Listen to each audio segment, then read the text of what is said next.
इस कार्यक्रम के पुण्यार्जक हैं विद्या अरह गुरु भक्त परिवार श्री निर्मल आभा जी, आशीष प्रिया जी, प्रणीत जी, प्रियांश जी, राम का परिवार बयाना जयपुर एवं शैफाली जी, सौरभ जी अमेरिका, श्री प्रकाश चंद्र जी, श्रीमती मुन्नी देवी, प्रदीप कुमार, रानू जी, कमल जी, नेहा, हंसनी जैन एवं समस्त काला परिवार, गढ़मोरा वाला परिवार Jaipur. Firm Adinath cable company, doctor Shri Umesh Singhai, Asha Singhai, Upendra Singhai, Sonia Singhai, Utkarsh Singhai, Abira Singhai, Vrinda Singhai, Harsh Singhai, Antulata Singhai, Chittorgarh Rajasthan. बोलिए पंच परमेष्टि भगवान की, भगवान महावीर स्वामी की, अहिंसा परमो धर्म की। परम पूज्य आचार्य गुरुवर श्री विद्यासागर जी महाराज की, परम पूज्य आचार्य श्री समय सागर जी महाराज की, परम पूज्य सुंदर सागर जी महाराज की।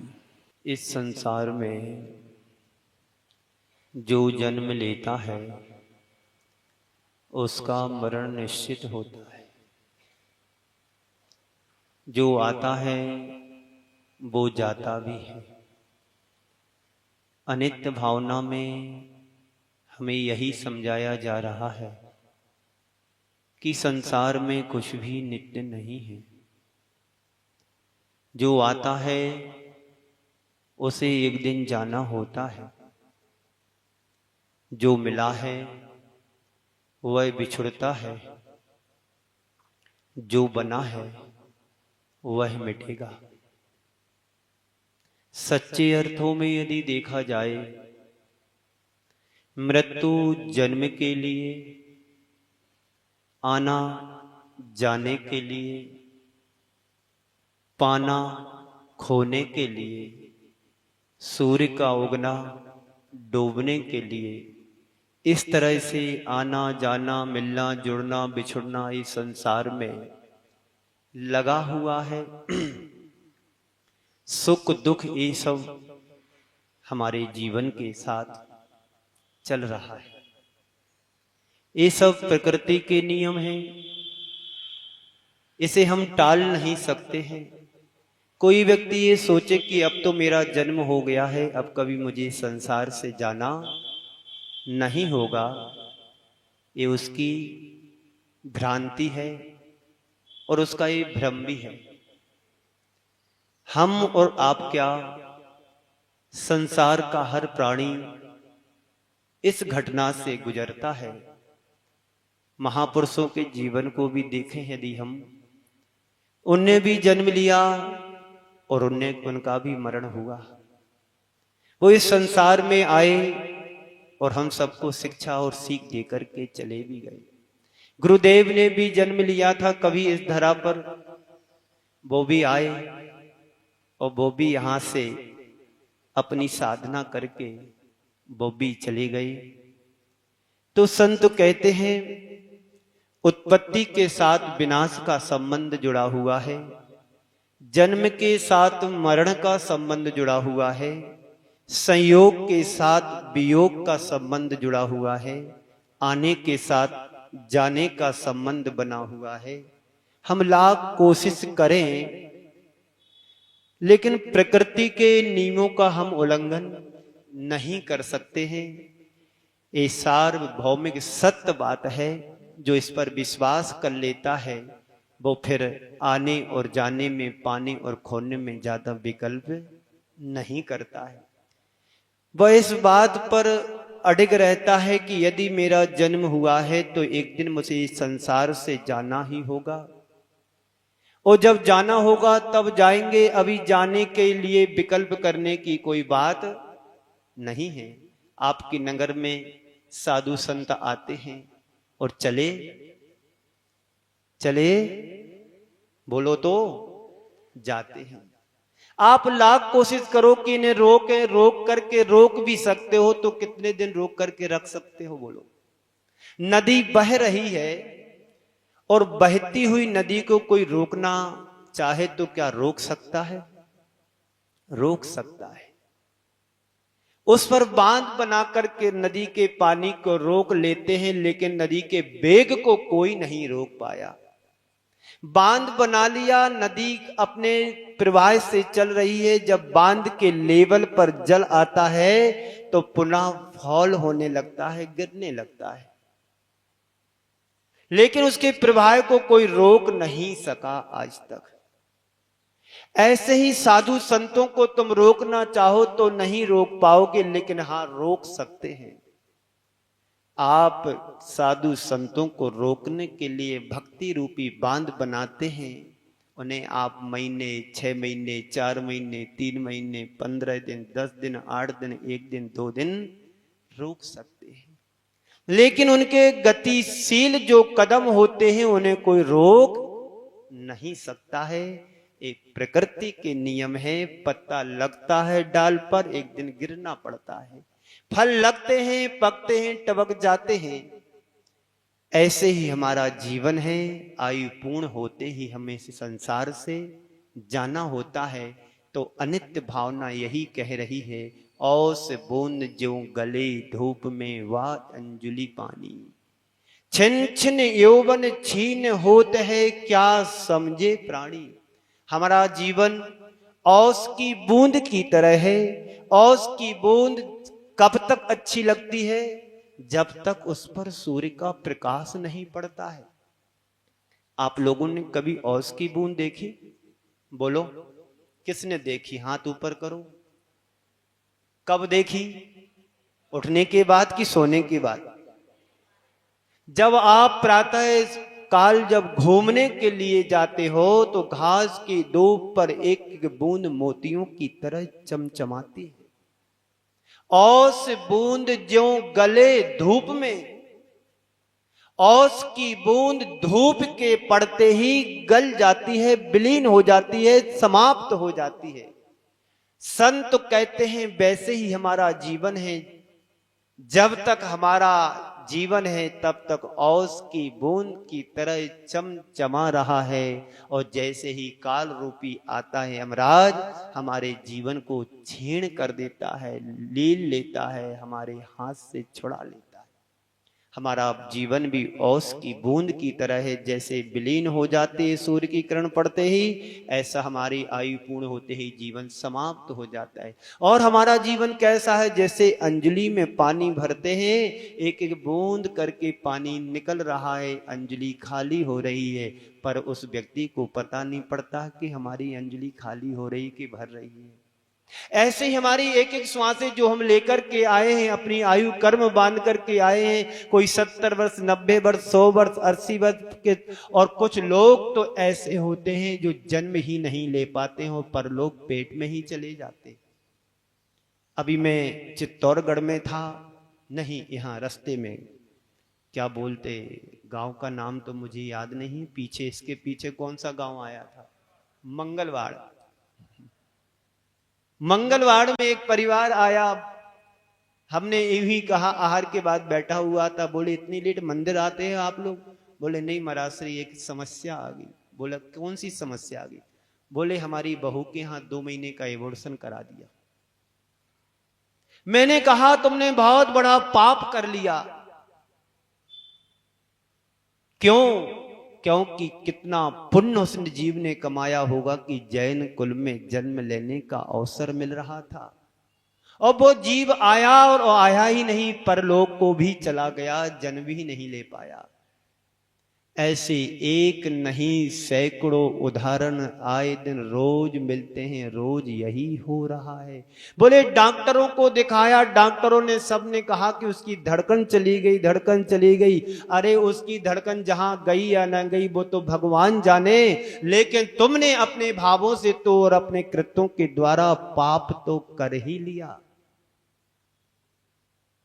देखिए, सोचिएगा कितने पुण्य से उसने जीवन पाया होगा और वो जीवन नहीं जी पाया। ऐसे एक नहीं अनेक जीव रोज मर रहे हैं, जन्म ले रहे हैं। संत कहते हैं जो अनित्य भावना का नित्य चिंतन करते हैं, स्मरण करता है, वह संसार में ज्यादा फंसता नहीं है, उलझता नहीं। उलझ भी जाए तो निकलने का प्रयास और प्रयत्न करता है। एक राजा था, रोज माली उसको लाकर के सहस्त्र दल वाला कमल लाकर के देता था।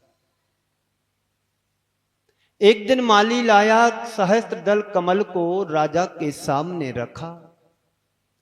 राजन ने देखा कि उसमें एक भौरा मरण को प्राप्त हो गया।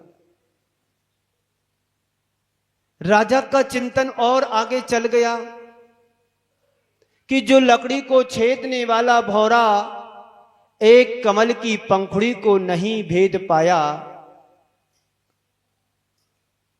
एक कमल की पंखुड़ी को नहीं छेद पाया, स्पर्श इंद्री की आसक्ति के कारण वो अपने प्राणों को गंवा दिया। बंधुए, एक भौरे की बात नहीं है, संसार के हर प्राणियों के साथ ये घटना घट रही है।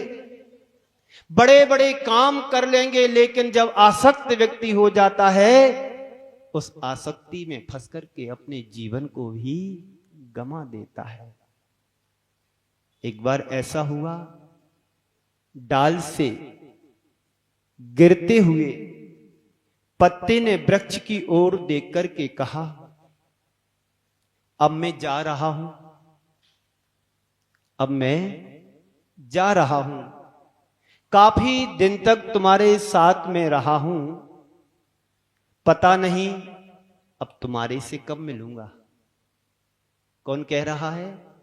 एक पत्ता वृक्ष की डाल से कह रहा है कि मैं काफी दिनों से आपके साथ रहा हूं, अब मैं जा रहा हूं, पता नहीं मैं आपसे अब कब मिलूंगा, तुम्हारा हमारा मिलन अब कब होगा मुझे नहीं पता। हां, तुम्हारे इतने दिन तुम्हारे साथ रहा हूं, इसका मैं तुम्हें धन्यवाद देता हूं। इतना कहकर पत्ता नीचे गिर गया।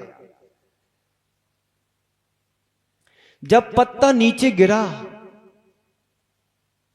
तो गिरते हुए पत्ते को देखकर के वृक्ष ने कहा, उसे समझाया, तुम व्यर्थ